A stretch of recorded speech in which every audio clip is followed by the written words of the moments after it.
Morning, Thank you sir. for Morning, sir. good morning. Thank you for attending to our video conference today, and I hope that everyone's safe in their respective homes, and I hope that you still continue learning by yourself or learning things independently in this new normal in the educational landscape. So before we proceed to our discussion on the next primary source, which is the Commission on Independence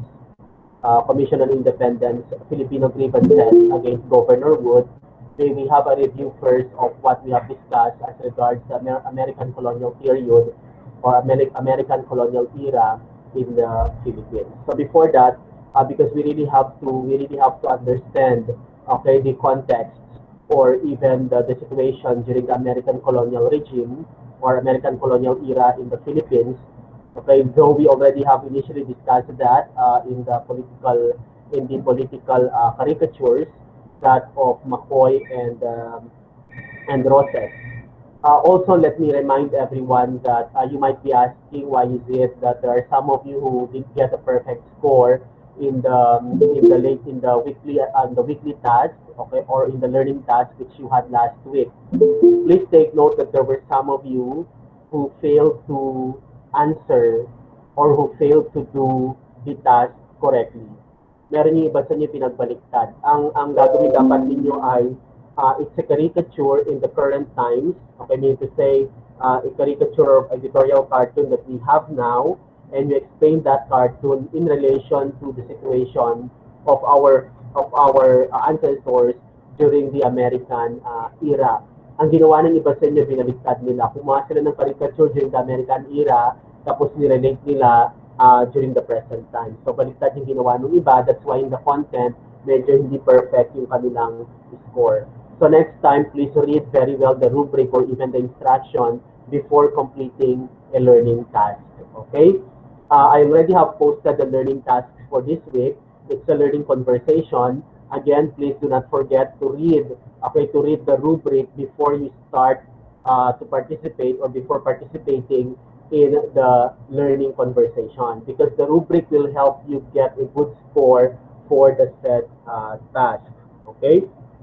Make sure that you are responding timely or you are responding immediately to the concerns or the responses of your classmates or replies of your classmates to your answer during the learning conversation.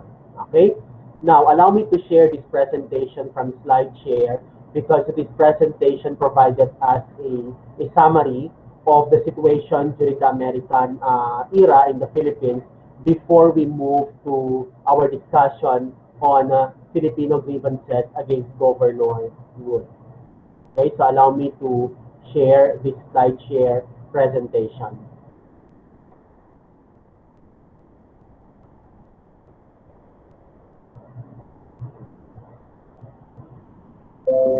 Okay, so this presentation is a very clear discussion or a summary of what had happened during the American colonial era in the Philippines. We will particularly look into the political situation during that time because the document which we will be discussing today which we would be discussing today is highly political in nature. Hence, the need for us to understand the political situation during the American colonial era.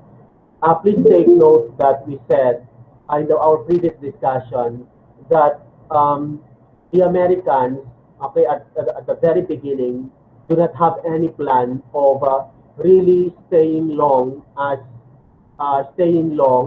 okay, in the Philippines and letting Philippines be their colony.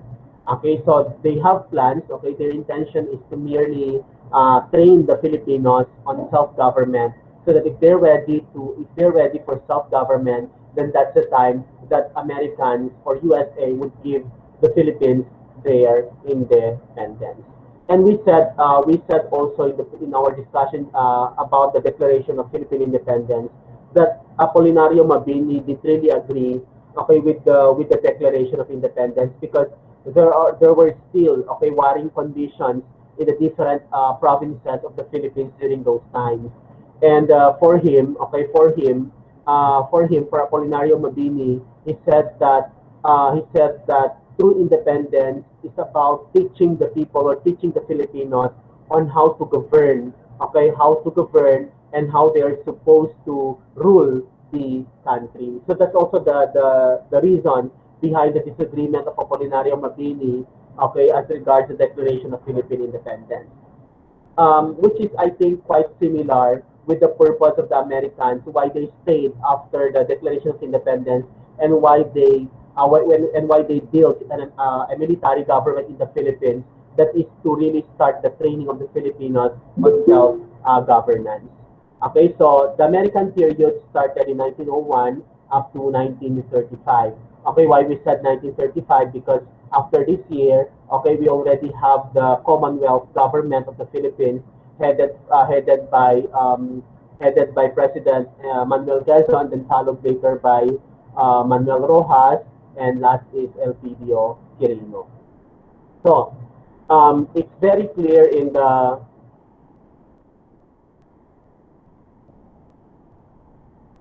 okay. It's very clear in the words of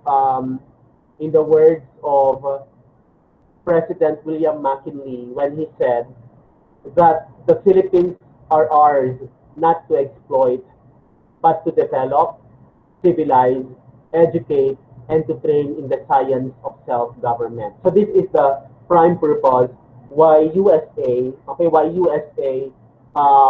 decided to consider Philippines as their territory, as its colony, because they would like to develop, they would like to educate the Filipinos on self-governance. And they cannot just afford letting the Philippines govern their own country because sabi nga niya noon sa senior ko nung last meeting, baka mas matindi pa, baka mas hindi maganda kung mismong mga Pilipino ang mamumuno sa sariling bansa, lalo na't hindi pa sapat yung kanilang kaalaman when it comes to self-government. Okay, that's the contention of President William McKinley. Now, this is the outline of the presentation of this presentation. Okay, we will be focusing on all these things. Okay, because this pertains to the political situation during the American regime or American era. We start first with the Taft Commission. Okay, di ba sabi natin the first type of government which was built in the Philippines during the American colonial era is a military government. That military government has been done because they would like to because Americans would like to pacify the warring conditions in the Philippines during those times. So the Taft Commission is headed by Judge William Howard Taft, with members include Luke T. Wright, Henry Ide, Dean Worcester, and Bernard Moses. What is about this Taft Commission? So yung mga members ng Taft Commission, and what is all about this? The Taft Commission was made to establish a civil government in the Philippines after the military government. When USA learned that most of the provinces already in the Philippines have been pacified by the military government, this was already the start that they have to put up a civil government to start training the Filipinos in self-government. So the Taft Commission is guided by a set of instructions issued to it on April 7, 1900 by McKinley. The instruction of McKinley was this. Those instructions of McKinley were drafted by Secretary of War Elihu Root, and the part of the instruction of President McKinley, is this: that bear in mind that the government which the Commission, are establishing is designed not for our selfish satisfaction. So McKinley is very clear.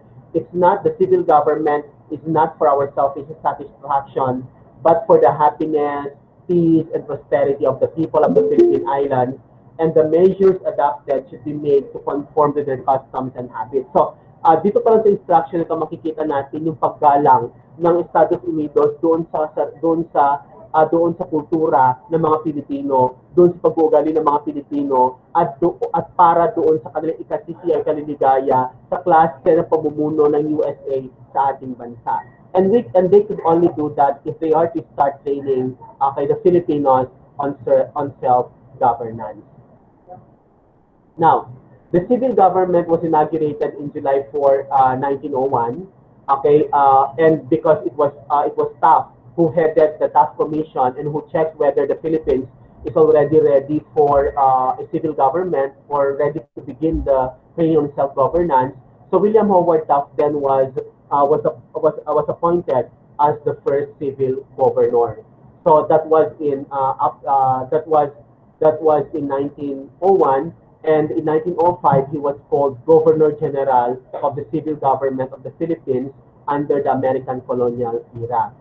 As the Governor General, Taft exercised both the executive and legislative functions of the government. Pag sabi ng executive, okay, parang ginagawa ng presidente natin ngayon, okay, siya yung nag-execute ng mga laws, okay, and the highest political officer in the government. Okay, and the legislative function also, when we say legislative function, tagagawa rin ng batas and others. His policy, the Philippines for the Filipinos, made him popular among the Filipinos. Meaning to say, Howard Taft was really very clear also, and Taft really followed the instruction of McKinley that everything that the civil government should do should always be for the benefit of the Filipino people. So Taft served as the governor until December 1903. Okay. Now, after the Taft Commission,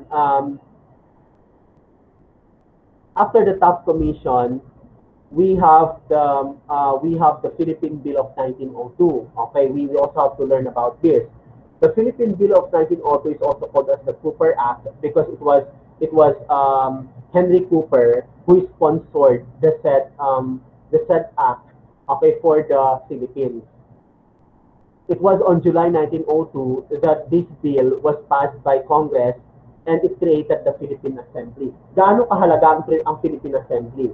Dito na nagsimula na merong miyembro, may mga Pilipino na naging miyembro ng Philippine Assembly. Yung katumbas ng Philippine Assembly natin ngayon ay yung tinatawag nating the legislative branch of the government. Ito yung mga kinabibilangan ng mga representatives, yung mga congressmen natin, congresswomen, and even the senators.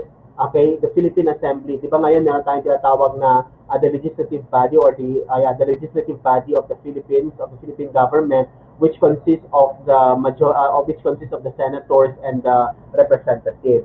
So ito yung katumbas ng Philippine Assembly as part of the Philippine Bill of 1902.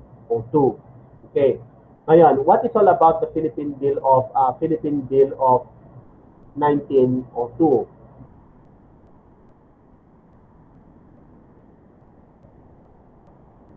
Okay, this is among the key provisions of the Philippine Bill of 1902 that executive power will be exercised by the civil governor or the governor general, who would have several executive departments under him as Interior, Public Information, Finance and Justice, and Commerce and Police. Ito yung halimbawa na tinatawag nating itong mga to, Interior, Public Information, and others. Ang katumbas niya dito ay yung Cabinet Secretaries. Kaya ano po yung katumbas niya. So, the Philippine Bill of 1902 retained the executive power of the civil governor, the Governor General, and at the same time, the Philippine Bill of 1902 seeks for the conservation of the country's natural resources for the Filipinos. So, sabi nila, ang natural resources dapat ng bansang Pilipinas ay para sa mga Pilipino. So, this is a beautiful bill, okay, sponsored by Cooper. Then, the Philippine Bill 1902 also gave the Filipinos the right to be represented by 2 Filipino resident commissioners in the United States Congress. So, because we are a colony of USA, then the Philippine Bill of 1902, okay, which was approved, gave the Filipinos that opportunity to be represented in the U.S. government. Ito yung kakaiba sa USA, no? Kasi ito yung hinihingi noon Nina Rizal at ng mga iba pang propaganda noong panahon ng mga Kastila sa Pilipinas para nang sa ganon ay ma-enjoy ng mga Pilipino yung karapatan din ng mga Spanish citizens. Pero hindi na ibigay yan ng Spain. For US, they were able to do this for the Filipinos that a resident commissioner who is living in US would represent the Filipinos when it comes to governance. Okay? And the role of the commissioners then is to speak out for or against any bill in Congress affecting the Philippines. So anything, any bill, any law that will be heard, okay, that will be discussed in the in the U.S. government, okay, these commissioners have the sanction or have the power to question it or to support anything, okay, as regards governance in the Philippines. So the first resident commissioner then was no other than Manuel Luis Quezon, who served from 1909 to 1916 as the resident commissioner of the Philippines to the U.S. government. Sabi nila, he's considered as one of the greatest Filipino resident commissioners. Tignan natin later kung magbabago yung pagkakilala natin kay Manuel Quezon doon sa document, doon sa primary source na Filipino Grievances against Governor Wood. Okay? He spoke out strongly against those bills which they considered as harmful to Filipino interests. So that's why Manuel Quezon became so popular because he really fought, okay, for the rights of the Filipinos in the U.S. Congress. Now then after that, so unti-unti, no, because that's the purpose of the U.S. government to really train the Filipinos for self-governance. Paunti-unti nagkakaroon ng tinatawag nating Filipinization of the government. Ibig sabihin, ito yung unti-unti pinapalitan yung mga American politicians sa kanilang upuan ng mga Filipino politicians. Okay? And that time, Florentino Torres became the Attorney General. Okay? The Attorney General in the Philippines. Okay? Ano ba ang trabaho ng isang Attorney General? Okay, sorry. Ito mga iba pang ano pala. This is the Philippine Assembly tinatawag natin. Okay, yan yung Philippine Assembly na tinatawag natin. Sorry, parang isip pa tayo. Ito, sorry. Okay. Ito lang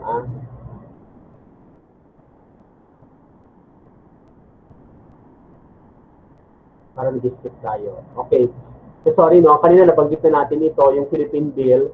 Merong Bill of Rights for the Filipinos, appointment of resident commissioners, establishment of Philippine Assembly. So ito yung mga laman ng Philippine Bill of 1902. Okay. So ito yung sinasabi natin Philippine Assembly. Okay, sorry, na-skip natin ito. It's the first free national elections were held in the Philippines for members of a Filipino lawmaking body. So ibig sabihin, nag-elect ang Filipino people ng 80 Filipinos to be part of the Philippine Assembly. Okay, so ito 'yon. October 16, 1907 at the Manila Grand Opera House where the Philippine Assembly was inaugurated with 80 Filipino representatives or 80 Filipino politicians as member of the Philippine Assembly. And the speaker then of the Philippine Assembly, of the first Philippine Assembly, is no other than Sergio Osmeña. So si Sergio later magiging Vice President Manuel Quezon sa Commonwealth Government and even became the President after Manuel Luis Quezon. So and at the same time, Manuel Quezon became the majority floor leader. Ito yung katumbas ng senators, no? Yung senators, yung majority is katumbas ng House of the Representatives kasi sila may pinakamarami. The minority, tawag nating mga senators ngayon sa panahon ngayon. Okay? So that's the picture of the Philippine Assembly during the American era. Okay, so makita niyo, no? Okay, ang formahan ng mga legislators ng mga panahon na iyan. Okay? So sabi natin yung Filipino commissioners, meron tayong resident commissioners, then ito yung mga iba pang mga resident commissioners sa Pilipinas. At sa US, you have Benito Legarda and Pablo Ocampo. So yung mga Legarda, ayan talaga mga politicians, mga old politicians sa Pilipinas. Okay? Then, sabi nga natin, the first one was Manuel Quezon, okay, became also the most greatest Filipino commissioner. Okay, tapos nagkaroon ng Filipinization of the Philippine government. America made it a policy to appoint qualified Filipinos to government positions. So if Filipinos are qualified for the position, then you give them the opportunity to run, okay, the set agencies assigned to them. So that's what we call as the Filipinization of the government. A number of Filipinos, a number of prominent Filipinos were named to high positions. May mga high positions ito. We have the sorry, saglit lang.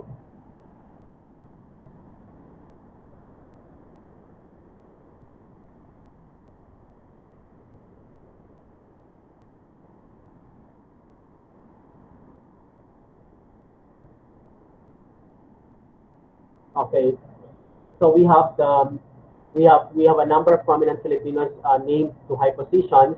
Then in 1903, there were more Americans in the government than Filipinos. That was in 1903, no? So meron 2,777 Americans, meron 2,697 Filipinos in the government. But the good thing about this is at least we were given by U.S. government a chance to be trained and a chance to run our country. But in 1904, tumaas yung number ng mga Filipino politicians kumpara sa American politicians. So mas dumami ang mga Filipino politicians in 1904. Okay? Okay, so ito nga, si Cayetano Arellano was named Chief Justice of the Philippine Supreme Court. Okay? So he's the first Filipino who was named Chief Justice during the American colonial era. Then we also have sorry for the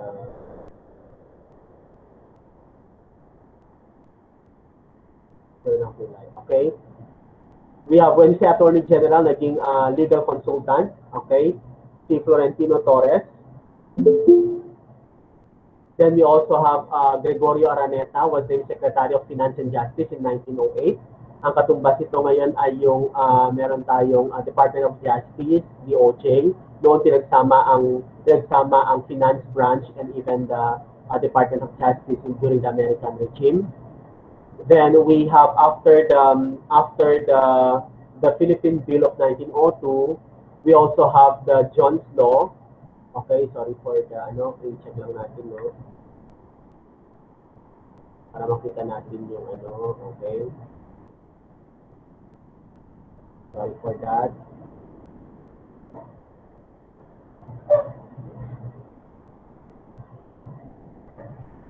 Okay.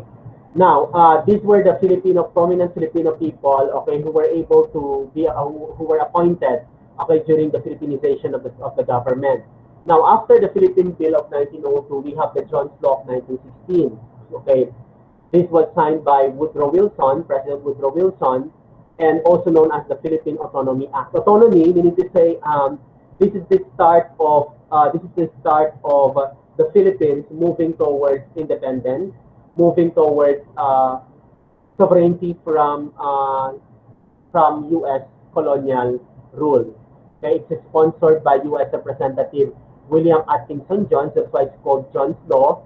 Okay, and John's Law of Virginia. So ito po si Woodrow Wilson and this is William Jones. What is all about the John's Law? It contains Americans' promise to give independence to the Philippines. Because sabi nga natin, in the very beginning, that's the plan of U.S. for the Philippines, that they would certainly be giving independence, okay, they would be certainly giving independence to the Philippines, but the Filipinos have to be trained first on self-governance. So they gave the Filipinos greater participation in the government, and it defined the structure of the government, the powers and duties of the officials, and provided for a Bill of Rights for the Filipinos. So that's the good thing about the John's Law. Now, ito yung naging laman ng John's Law. Meron tayong ehekutibong kapangyarihan pang ehekutibo na ibinigay sa Governor General na isang Amerikano. And the Governor General has to be appointed by the President of the United States. Then we also have the legislative power, which is given exclusively for the Filipinos. Okay, so Dati-rati kalahati yan, hati sila American members of the legislative body, Filipino members of the legislative body, but the Jones Law provided, okay, have fully given the legislative branch of the government to the Filipino politicians. And it created two houses, the House of Representatives or lower house and the Philippine Senate or the upper house. So, kaya nga yung struktura ng ating gobyerno, ng ating pamahalaan sa ngayon ay talagang nakabase sa klase ng struktura na meron tayo nung panahon ng mga Amerikano. Then the judicial power is given to a Filipino, okay, the Chief Justice, while at the same time is being assisted by two lawyers, and that associate justices, one Filipino and one American.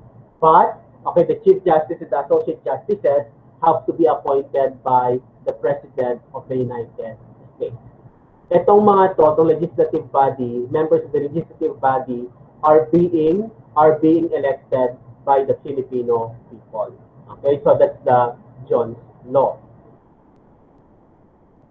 Now, on October 3, 1916, elections were held for the new Philippine legislature. It was formally inaugurated in October 16, 1916.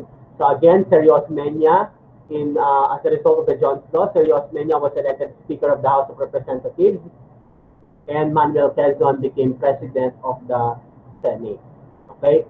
Ngayon, sino ang ating Senate President? Our Senate President now is Tito Soto. And who is the new Speaker of the House of Representatives? Okay, di ba issue ngayon ito? Okay, sino ngayon? Okay, may I request one to respond?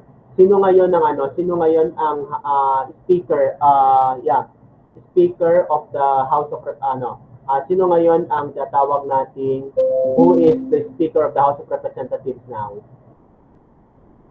Are you updated with the government with the government events now, events in the government? Who is the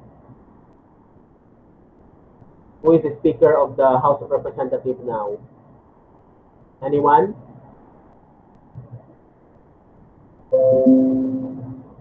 Anyone would like to respond?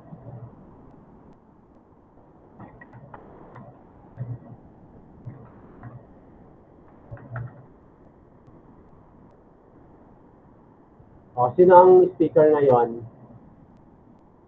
Okay, dati I see Alan Peter Cayetano, tama?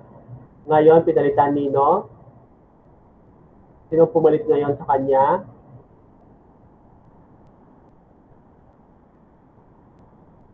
Okay, ang pumalit sa kanya ngayon ay wala nagre-respond sa inyo. Kayo ba'y gising pa? Hello? Gising pa kayo?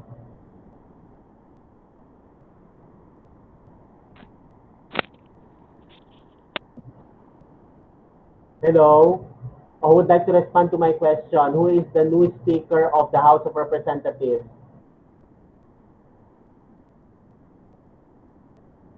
Or no, you're no longer listening to news because you're busy with your online learning. Hello? Sige, magtanong na lang ako. Fredelyn? Fredelyn?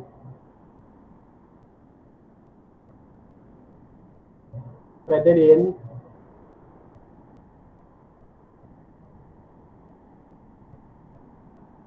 Sige, si Emmanuel na lang. Eman, who is the Speaker of the House of Representatives now?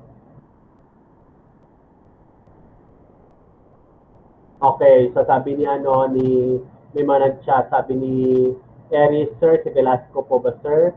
Sabi naman ni John May Velasco, sir. Okay, very good, Daniel. Complete name yung binigay ni Daniel. The new Speaker of the House, who replaced, should I say, Alan Peter Cayetano is no other than Lord Alan J. Velasco. So he's our new Speaker of the House, si Lord Alan J. Velasco. Okay, who is he's the congressman of Marinduque, from PDP Laban, kapartido ni Duterte. Okay? So siya ngayon ang Speaker of the House of and our President of the and our ano ngayon ang ating Okay, President of the Senate ngayon, Senate President ngayon ay no other than Tito Soto. Okay? So yan po yung mga pictures nila. This is Sergio Osmeña and this is Manuel Quezon. Okay, yan yung nasa US sila. Okay? Now, then after the Jones Law, there's a Woodford Mission. What about the Woodford Mission? The President Warren G. Harding nung ginawa yung Woodford Mission. What about this? So, tinawag na Wood because of General Governor Wood and Governor General Cameron Forbes stayed in the Philippines for 4 months. So, in October 1920, dito tayo papasok later dun sa grievances, no? In October 1921, the mission submitted its report to the President that the Filipinos were not yet prepared for independence and US should not yet grant independence to the Philippines. So, si Harding, inutusan niya itong si Wood at saka si Forbes na i-survey, na i-check ang condition sa Pilipinas at para makita kung ready na ba ang Pilipinas para sa kanilang kalayaan. And part of their survey is to check the Filipino politicians, whether Filipino politicians are already ready to rule their own country. Okay, ito po si Governor Leonard Wood at ito naman po ay si Cameron Forbes.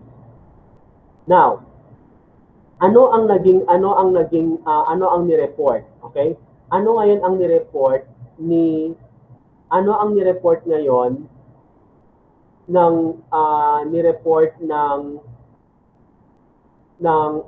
Wood and Forbes mission?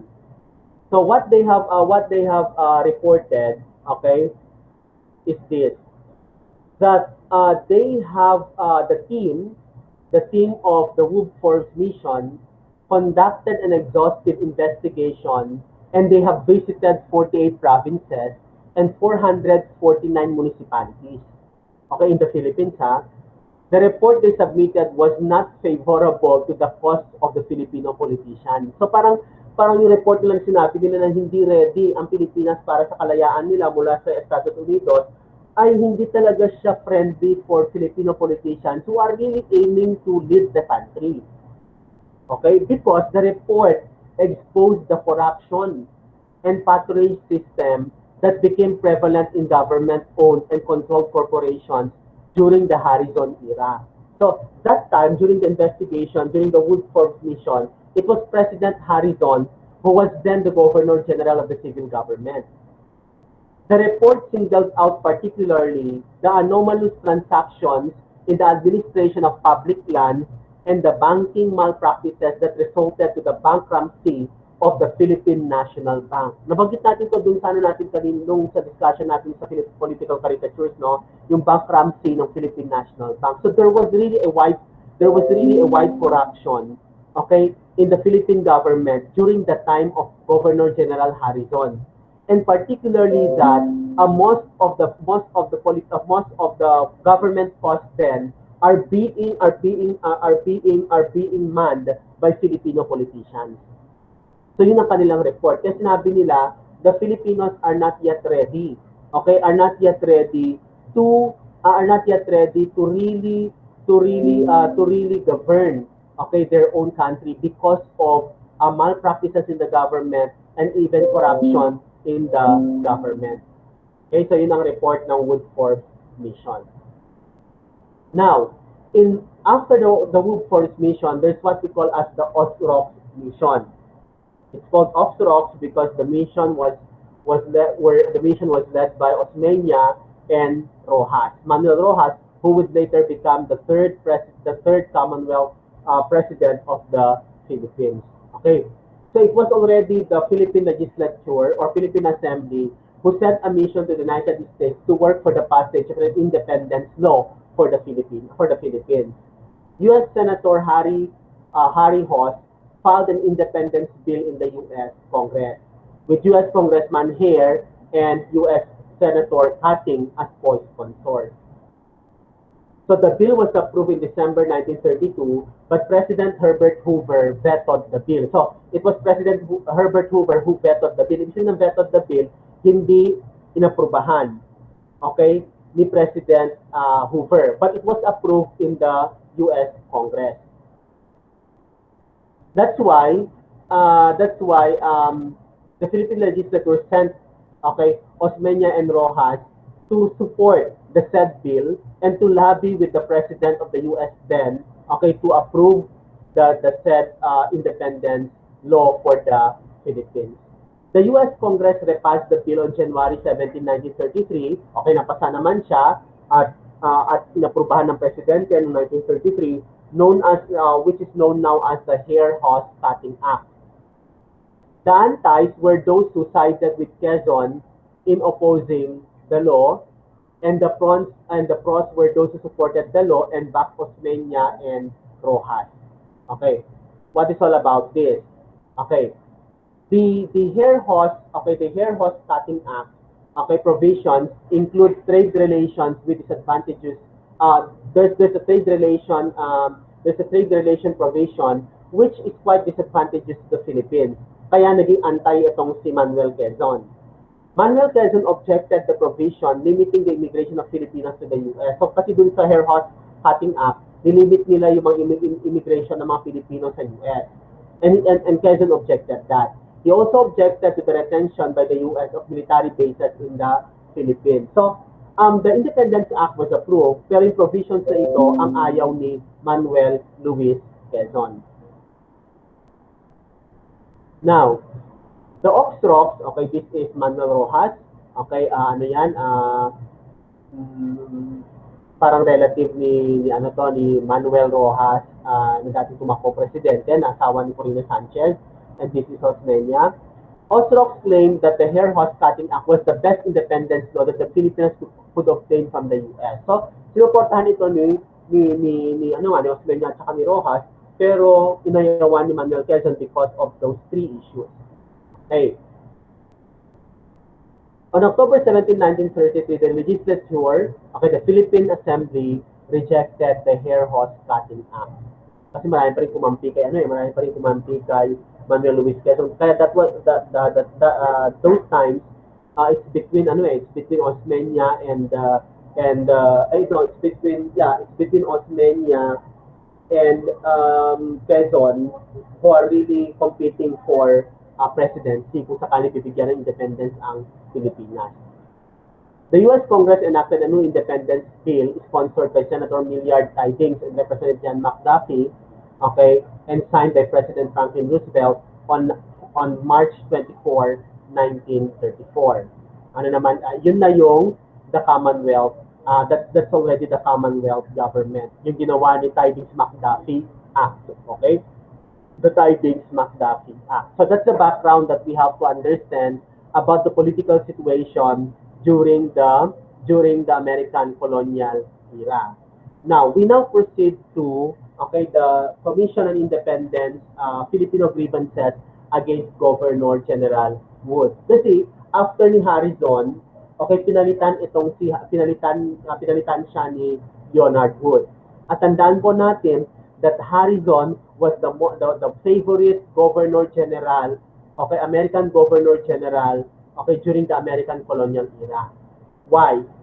Because according to the Filipinos, everything that Harrison did is for the Filipinos. Pero nakita nga ni Wood dun sa Woodford's mission na merong corruption, and there's what we call as the culture of patronage among Filipinos dun sa mga politicians. Okay, then din na nakikita yung negatibong nagagawa ng mga politician at nakikita na lang puri kabutihan, kaya pinapalagpas nila yung mga negatibong ginagawa ng mga politicians during Harrison's term as a civil governor. So after that, inappoint si Governor Wood na maging next Governor General, which is really challenging for Governor Wood. Okay, so tignan natin ngayon yung document na Filipino Grievances against Governor Wood. Siyempre, kinonta nila si Wood kasi nga, dapat mabigyan na ng kalayaan ng Pilipinas, pero dahil sa observation ni Wood sa Woodford's mission, naantala yung pagbibigay ng kalayaan para sa mga Pilipino. Okay? So, titignan natin ngayon yung document na iyan. Okay? So please take note that this presentation was created by the following. These are history professors of the different schools in Region 2 and even in Region 5 or Bicol Region. Okay, so kami ang gumawa niyan from St. Mary's, from Bicol University, from Universidad de San Isabel, from St. Mary's University, and yours truly from the University of St. Okay, hindi natin gagawin yung mga activities na yan. We now proceed to Filipino Grievances against Governor Wood. Okay.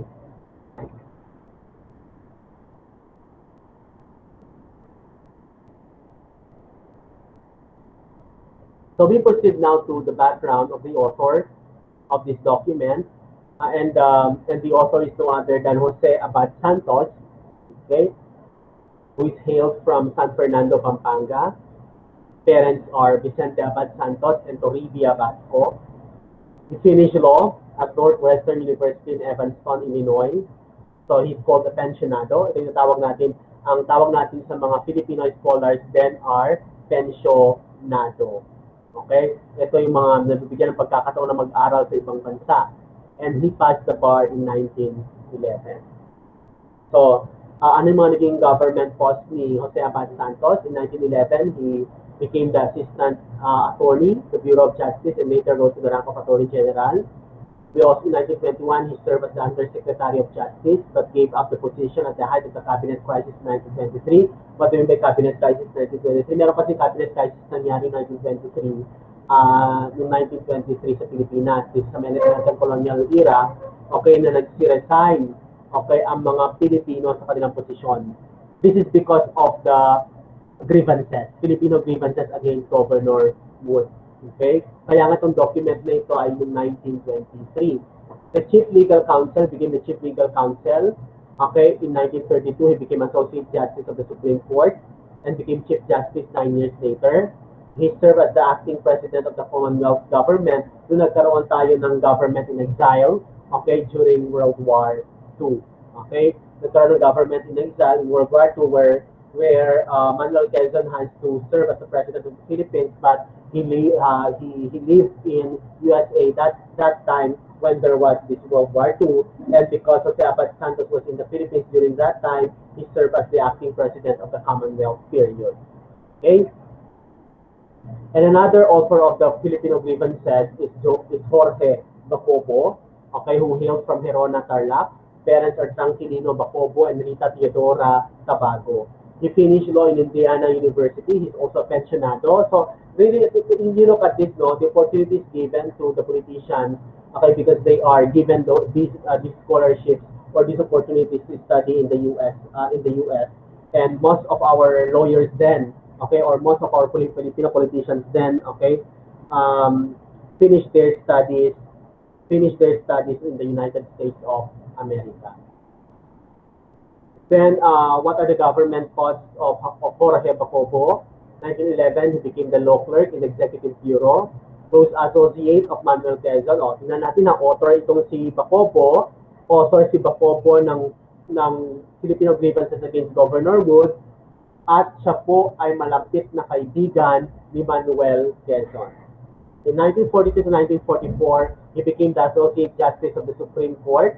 Okay, that was the time of I think 1942-1944 time of Rojas Sabaito or ano pa rin, Quezon. Other experiences, he was a full professor of law and acting dean of the college and president of the University of the Philippines from 1934 to 1939.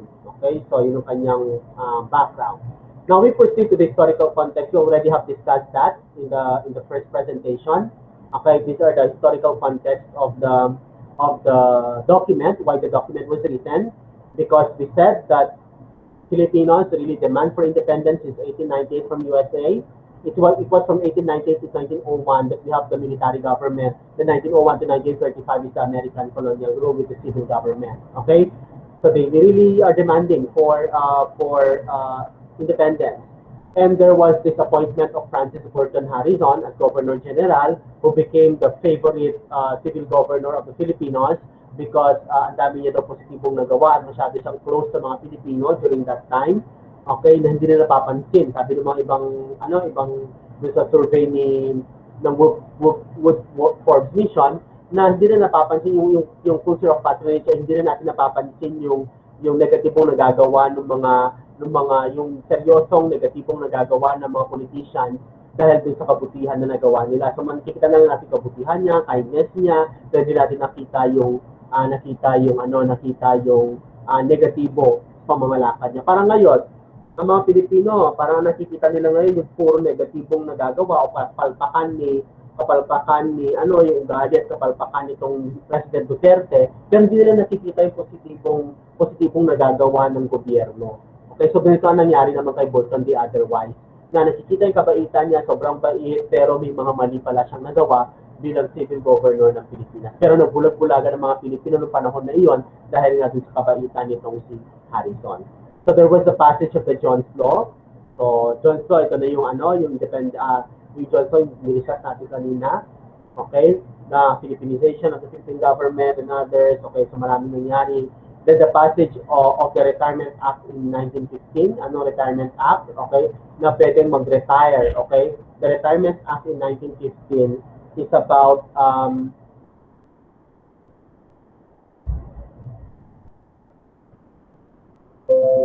okay, ang Retirement Act in 1915, this is about, check natin kasi para sure ako. Okay.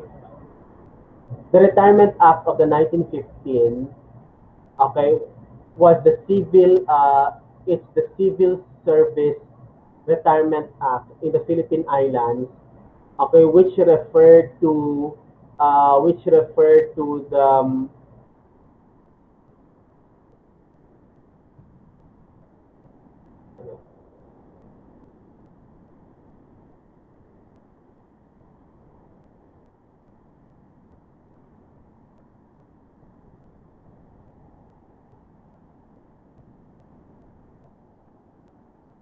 okay, the Retirement Act or the Republic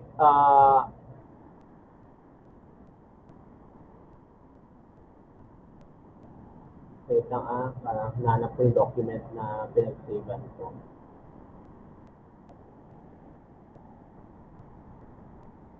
Okay, the Retirement Act is about that law saying that kapag ma-reach ng isang governor general o yung number of years niya sa Pilipinas, a certain number of years of stay in the Philippines and as a governor general, then who could that governor general or that governor general has to retire or is eligible for retirement in the government. Okay, and that time itong si Wood parang ready for retire na dapat si Wood. Tapos parang excited yung mga Filipino politicians na mag-retire si Wood dahil sa gano'n maibigay na yung kalayaan ng bansa mula sa Estados Unidos. Okay, so that's it. Then we also have the Filipinization of the bureaucracy. Okay, yung sabi nga natin na mas marami ng mga Pilipino na member ng Philippine Assembly. Tapos nagkaroon din ng pagkatalo, okay, ng Democrats sa US presidential election. Okay? Ano ang ibig sabihin nito? Okay, ang ibig sabihin nito ay parang they were expecting that in the coming years, American officials would be convinced that the Filipino are now compliant with the requirement of the Jones Law and therefore must be given independence. Kaya nabanggit natin si Jones Law doon. But the defeat of the Democrats in 1920 presidential election had devastating effect on the aspiration of the Filipinos to be given independence because the Democrats do not support giving independence to the Filipino people. Okay? Then months after President Warren Harding was sworn into office, he sent Leonard Wood. Yun nga, yung pinadala si Leonard Wood. Kaya, dahil napadala si Leonard Wood at nakita, at member ng Democrat itong si Warren Harding at nakita nga na hindi okay pa ang Pilipinas according to Wood, nabigyan ng kalayaan. Kaya yun, it really threatened the Filipino politicians who have plans of becoming president of the Philippine Republic or the Philippine Islands. Okay? So yun. Then there's Woodforbes mission, yun nga. Kasi si Harding nanalo dito. Nag-worry ng mga Filipino politicians. Dahil si Harding ang nanalo, inutusan niya ang Woodford's mission. Okay, then ang resulta ng Woodford's mission hindi maganda, and because of that, Wood has been appointed as the Governor General of the Philippines by Harding. Okay, now, what about Wood's leadership as the civil governor, as the civil governor during his time in the Philippines? Okay, these are the following contributions of Wood. Okay, he strengthened the powers and jurisdiction of the Governor General. Pinalawig niya yung kapangyarihan ng Governor General. Okay, pinalawig daw niya. So siguro dahil ang ano naman, ang we have to understand, ang pinanggagalingan naman ni Wood ay talagang challenge sa kanya kasi it was because of him that they were able to discover, okay, corruption, bankruptcy, and other issues in the Philippine government. At dahil siya nakadiscover at he was appointed as the Governor General, naging challenge sa kanya kung ano yung dapat niyang gawin para ma-improve yung condition, para malinis ang Philippine government during those times. So aside from that, he appointed American military men in key positions under the executive branch. Okay? Ito tatawag na khaki cabinet. Bakit khaki cabinet? Kasi nga, puro military men ang kanyang nilagay sa kanyang as cabinet secretary o as leader of the different agencies or government agencies. Meron bang katulad itong si Wood ngayon? Ang katulad ni Wood ngayon ay parang katulad ni Duterte, tama? Na halos sa ating na-appointed Duterte ay from the military. Tama ba ako? From the military. Kaya tinawag na khaki cabinet itong cabinet ni Donald Wood dahil lahat ng mga in-appoint niya sa key position sa mga different agencies ay mga galing sa military. He vetoed numerous bills that the Philippine legislature passed. So meron pinapasa ang Philippine legislature. Tandaan natin, ang Philippine Assembly, Philippine legislature ay puro Pilipino nandiyan. Ngayon, pag meron silang pinapasa, bineveto lagi nitong si Wood. Ibig sabihin, dinidisapprove niya, hindi niya ino-okay yung mga bills na pinapasa ng Philippine Assembly o Philippine legislature. And at the same time, he monitored closely the activities of the local politicians and corrected some of their misconduct. So, ganun siya. Parang chinek niya talaga yung corruption kasi yun nga na kanyang nakita. Okay? Now, but these reforms, okay, and Wood's reassertion of American sovereignty did not go well, should I say, did not sit well with Quezon and other Filipino politicians. Okay? Tandaan din natin itong si Quezon, meron talagang pangarap. Okay, naging popular commissioner, resident commissioner sa US. Okay, naging Senate President and others. Okay, he was really the most popular Filipino politician during the American regime. And because of the reforms made by Wood, hindi ito naging okay para kay Quezon.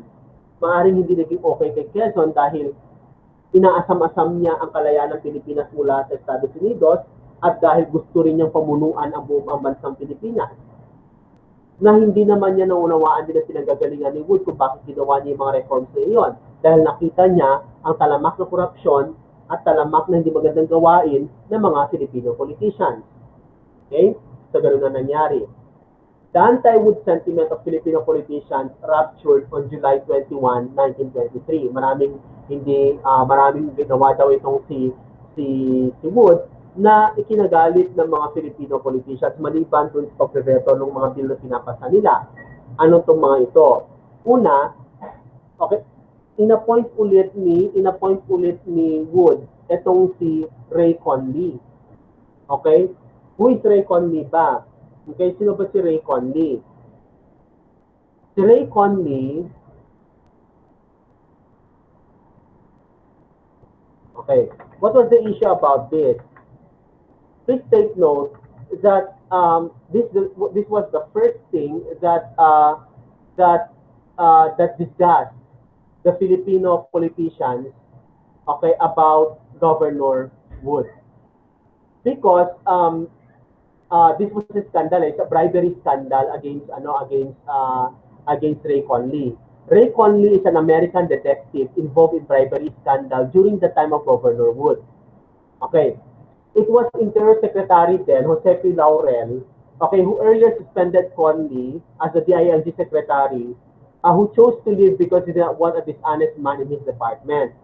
Kasi parang nabayaran ko si Conley eh. May nagbayad kay Conley, okay, para mapalaya ang isang preso, okay, ang isang preso noong mga panahon na iyon. Okay, so binayaran si Conley. So naging scandal ito. And it was because of this that Jose P. Laurean suspended Conley. Okay, pero nung panahon ni Governor Wood, biglang ibinalik si Conley sa posisyon. Okay, na ikinagalit ng mga Pilipino. Okay, ikinagalit ito ng mga Pilipino. Then aside from that, there's also Manila Mayor Ramon Fernandez and Justice Secretary Jose P. Laurel tendered the resignation because of this. Because it was Jose P. Laurel who suspended Conley. But after all, but amid suspension, ni-reinstate, binigyan ulit ng trabaho o ibinalik sa trabaho ni Governor Wood itong si Ray Conley. Then Senate President Quezon and Speaker Manuel Rojas resigned also as members of the Council of State because of this scandal. But Governor Wood tried winning back the support of the Filipino officials. But it didn't work. Okay? Dahil sa mga scandals na ito, maliban sa mga ginawa niya na hindi talaga okay para doon sa mga Filipino politicians who have been dreaming, okay, to be the president or to be to be the president or to be the next leader of the Philippine island. Okay? Now we understand, para nakabuo sila ng parang it's a list of their complaints against or grievances against Governor Wood. Okay? Now, what about this document? Okay. This document is a joint resolution expressing the legislators' disgust. When I say legislators, these are members of the Philippine Assembly. Their disgust, their protest, and petition with the way an executive governs. So maraming reklamo tungkol kay Governor Wood. It is highly political, that it is loaded with political bias and partisan interest. Yeah, pwede natin sabihin na highly political dahil nga nakita ni Wood ang mga mali sa gobyerno at dahil nakita niya mga mali sa gobyerno, pamamalakad ng mga Filipino politician, naging hadlang ito para nang sa gayon ay bigyan ng kalayaan ng Pilipinas. Okay? Naging political bias siya kasi una, si Manuel Luis Quezon ay kalaban talaga ni Wood. Pangalawa, ang nagsulat ay close associate ni Manuel Quezon. So there's really political bias and partisan interest. Then, because it's a highly political, with political bias and partisan interest, there should be a careful and critical analysis that we need to do in distinguishing what elements are truthful and what are mere propaganda. Okay, baka kasi mamaya, puro kasinungalingan lamang din ang sinulat ng mga Filipino legislators. And it may serve, this document may serve as a politician's strategy towards political advancement. Kaya nga sabi natin, may pangarap itong si Quezon, may pangarap itong mga kasama niya na pabunuan ang buong bansa o kapag binigay na ng Estados Unidos ang ating kalayaan. So the need to study this document. Kaya nga yung inyong explain nyo later dun sa conversation ninyo, if this document is really highly political, if this document is really with political bias and partisan interest.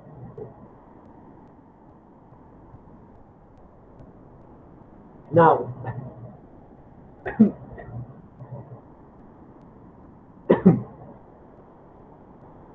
we now proceed to the cause why the Filipinos wrote or prepared this this document, this joint resolution. We have the underlying cause, which is maraming mga ginawa, train of usurpations and arbitrary acts. Okay, pag sinabi nating usurpations, we are referring to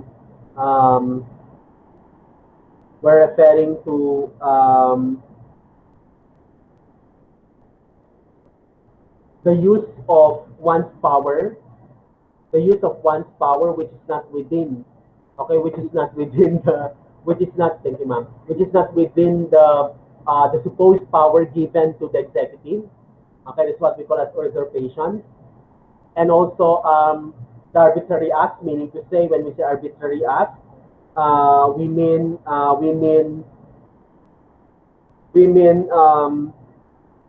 it's unreasonable decisions made by Governor Wood. So, for example, train, marami. Okay, train of usurpations and arbitrary acts. Again, when we say usurpation, yung ginawa mo isang bagay na hindi sakop dapat ng kapangyarihan mo. Pag sinabi natin arbitrary act, ito yung mga bagay-bagay na hindi maganda, na parang hindi akma doon sa klase ng pamamalakad na in-expect sa'yo ng tao. Okay, so these are the underlying reasons.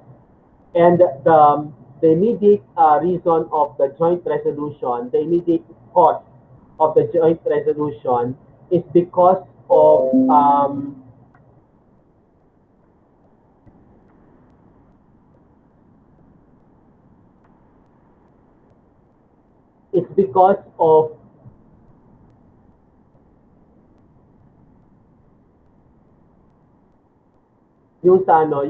ito ay yung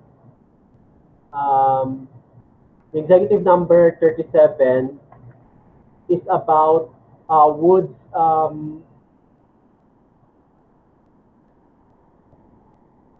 okay.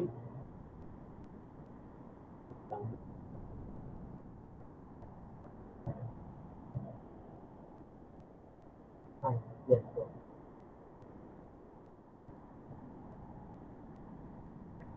Kailan ito? Sir. Next week pa naman ito. Salamat, sir. Okay. At bago kasi yung mga usually kami bago. No problem. Sige. Thank you. Sir.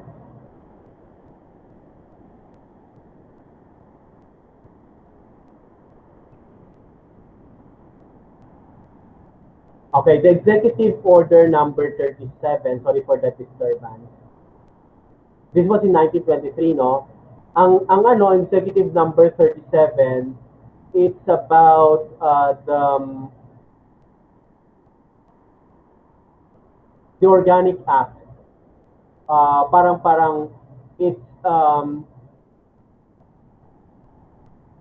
It's promulgated by Governor Wood, okay? Na ang sinasabi ay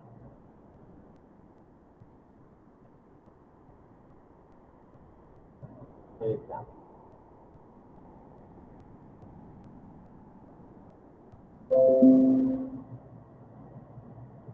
Problema ang computer ko.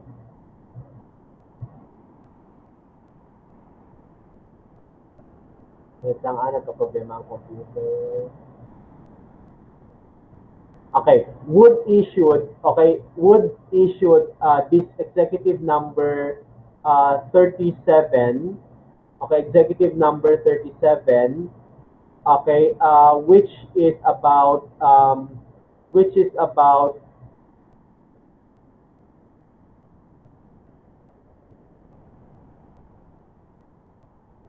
reinstatement of Conley, okay, as member of the Board of Control. Okay, as member of the Board of Control. Then we have to remember that Conley has been suspended by Jose P. Laurel, di ba? So this really is the immediate. Ito yung pinakadahilan kung bakit nagawa ng mga Filipino legislators yung joint resolution, okay, against Governor Wood, the reinstatement of Ray Conley. Now, there are 21 abuses and unjust acts of Governor General Wood, okay, in the document and can be clustered into three. There are economic grievances pertaining to social issues, grievances which are highly political. Okay? Tingnan natin yung complete na grievances. Ay, okay, hindi natin i-discuss, no, kasi nabasa rin yan doon sa module. Okay, now, the last paragraph of the document states, nakikita niyo doon, inisa-isa lahat. Doon sa document, inisa-isa lahat yung mga grievances nila kay Governor Wood. So you have to take note, okay, you take note of this, okay, you have to copy it, or anyway, I'll forward to you later this presentation. Yung items 1 to 4, 6 to 15, and 20, okay, these are highly political. Okay, ang nature niya ay political grievances. 16, 18, and 21 are social grievances. 5, 17, and 21 are economic grievances. Okay. The last paragraph of the document states that they are issuing it to appeal to the judgment and conscience of the American people to support their stand and uphold their political rights as Filipino legislators. So yun yung ilagay nila doon. Now, you don't need to do this. Okay. These documents, okay, itong mga to, yung mga yan, dyan din natin makikita, no, yung makikita yung mga first-hand information as regards yung point, yung point ni Leonard Wood, kung bakit ganun yung klase ng pamamalakad niya. You know, when I read this, so at first, I really appreciated Manuel Quezon. Okay, at first, when I was a student, or even when I learned about Manuel Quezon, when I read a lot of things about Manuel Quezon, he became my favorite Philippine president with all the things that I read about him. Pero nung nabasa ko itong mga volumes na ito, itong mga Philippine Studies issue na ito, okay, when I have read it, at nakita ko rin yung point ni Leonard Wood, nakita ko rin yung value kung bakit ginawa ni Leonard Wood yung mga iyon. To address issues of corruption really in the Philippine government made by Filipino politicians, and even Harrison as executive, as the civil governor then of the Philippines. Okay? Now, what is the point now of this document? So the others, you just have to read it in the module. No? First, it promotes understanding of Philippine history from Filipino perspective, because the document was written by Filipino legislators, particularly that of Jorge Bacobo and that of Jose Abad Santos. So maganda rin tignan natin, unawain natin ang ating kasaysayan na dikta mula na nagmula, sabi ko nga, na nagmula sa perspektibo ng mga Pilipino. It also reminds us that independence is achieved through diplomatic and non-violent means, because the Filipino legislators didn't rally. They didn't rebel. They didn't gather, for example, in EDSA, or gather in the street and ask for the resignation of Governor Wood or impeach Governor Wood. No, they didn't do that. But they make use of a diplomatic means or non-violent means through writing a joint resolution, submit the resolution to the U.S. Congress, and to request that let their political rights be heard also by the U.S. Congress. So it's really a diplomatic and non-violent means. It also shows that by the 1920s, Filipinos had already the confidence to debate on equal footing with top-ranking American colonial officials. So hindi takot ang mga Pilipino. Pinapakita dito noong 1923, noong panahon ni Governor Wood, na, well, Filipinos are of equal footing with the American politicians, because we can also say what we want to say. We can also fight and defend what we want to defend in others. Okay? So ganoon naman kahalaga ang nasabing dokumento. Then another is, politicians, when working for the common good, have to set aside their personal and political interests and form a united stand. Okay? So maganda naman dito, because everybody, all members of Philippine Legislature or Philippine Assembly really would like that the Philippines would be given independence by the United States of America. They were able to set aside their personal political interests just for them to write that joint resolution to finally end the rule of Governor Wood, so that Philippines would be given that independence. Next is, one's political post should not be used to enrich oneself at the expense of the government and its people. Ito naman sa level ni sa ginawa ni Wood, na pero kung titignan din natin sa mga sulat ni Wood, yung mga personal letters naman niya sa kaibigan niya sa US, sa mga pinakita kong document kanina, makita din ninyo na meron din siyang point kung bakit niya nagawa ang mga iyon. Pero bakit si Quezon nilagay kong picture dito? Because as we have said, Quezon has really that intention, okay, to be the next president, to be the president of the Philippines. Not all political critics are clean. Sabi nga natin, kasi may mga negatibo rin kay Quezon. And with noble intention. As some may employ diversionary tactics to direct the attention of the people away from their corrupt practices. So, dahil nakita nga ni Wood yung corrupt practices ng mga Filipino politicians, gumawa ng diversionary tactics ang mga Filipino politicians, lalo na itong si Quezon, para hindi makita yung mga corrupt practices ng mga local officials or even ng mga Filipino politicians in the national government. Ngayon ang tanong ko, we already have ended the discussion. Now my question now is, okay, do you think these things, do you think these things are still happening in the current political situation of the Philippines? Sige, magtalakayan tayo ngayon. Yan yung napakahalaga ng dokumento na ito para makita natin din, no, yung political interest, political bias, partisan interest ng mga Filipino politicians during that time. So kung nakikita natin, may mga conflict na rin noon, na ngayon meron din, okay? We listen to Eris. Eris, any sharing?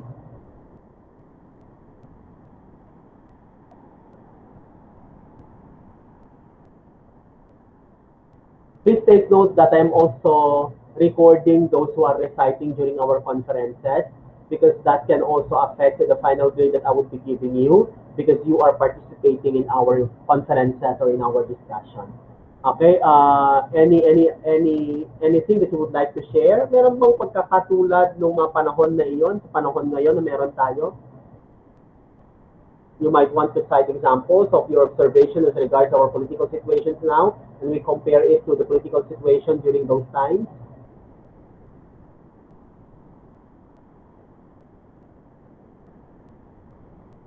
You may write your answer to the question in the chat box if you want to, if you have slow internet connection, or you might want to say something in the conference. Eris, I think you unmuted your microphone a while back. Do you have something to share, Eris?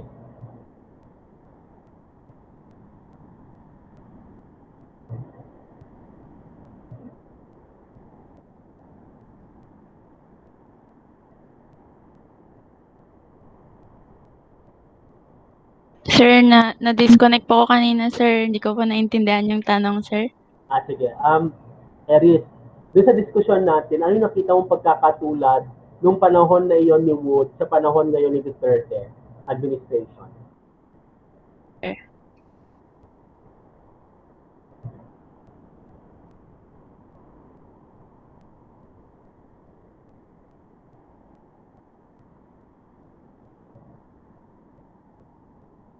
Okay, I'll encode the question in the chat box so that everybody will clearly read the question.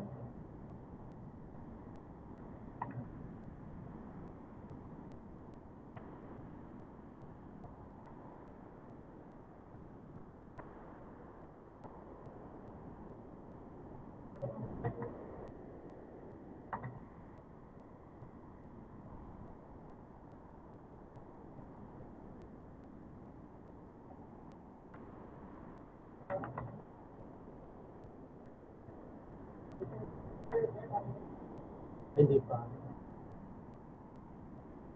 Okay, so I just have encoded the question. What are the similarities of the Wood and Duterte administration?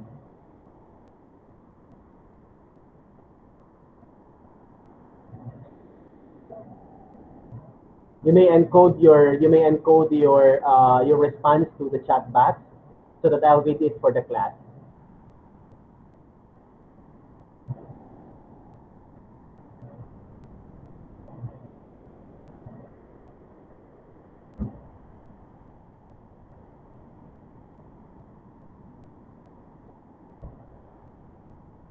We only have 11 people in the meeting.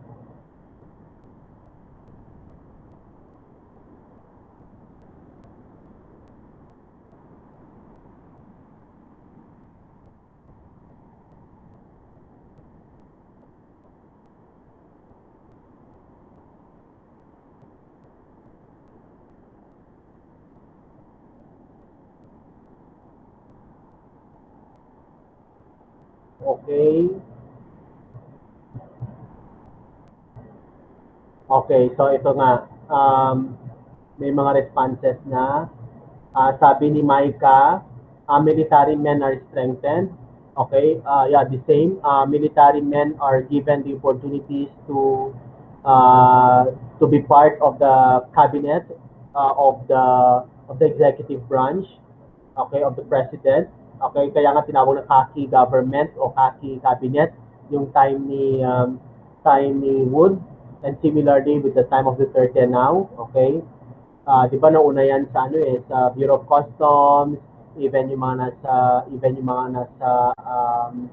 sa Bureau of Penology, even sa PhilHealth, usually mga military men ang ina-appoint ni Duterte. So that's one similarity. What else?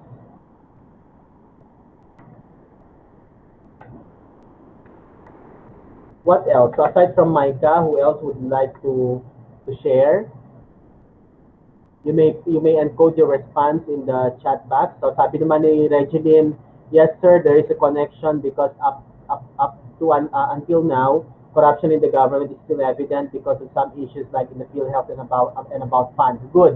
Okay, there are corruptions, okay? Even, di ba, kaya nga dun sa cartoons na discussion natin, meron din corruption doon sa may corruption doon sa Bureau of Health. Okay, na Bureau of Health sa PNB, Philippine National Bank. Okay, similarly with the corruption now that we have in the Philippine health insurance system. Okay, thank you, Regeline, for that. Okay, about the others. Maliban doon, so we already have identified 2 similarities. What else?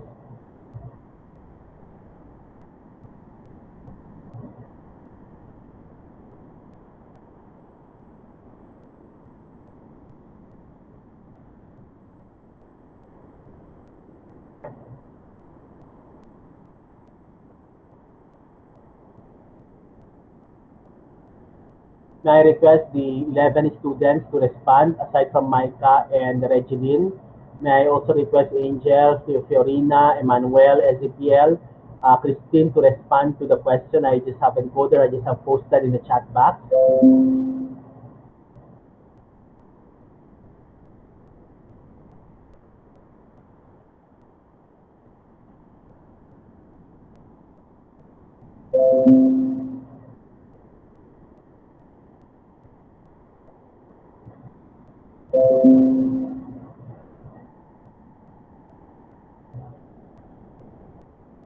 Okay, so no one's responding now. Allow me to explain the activity which you have to do this week. Okay, allow me to share the LMS.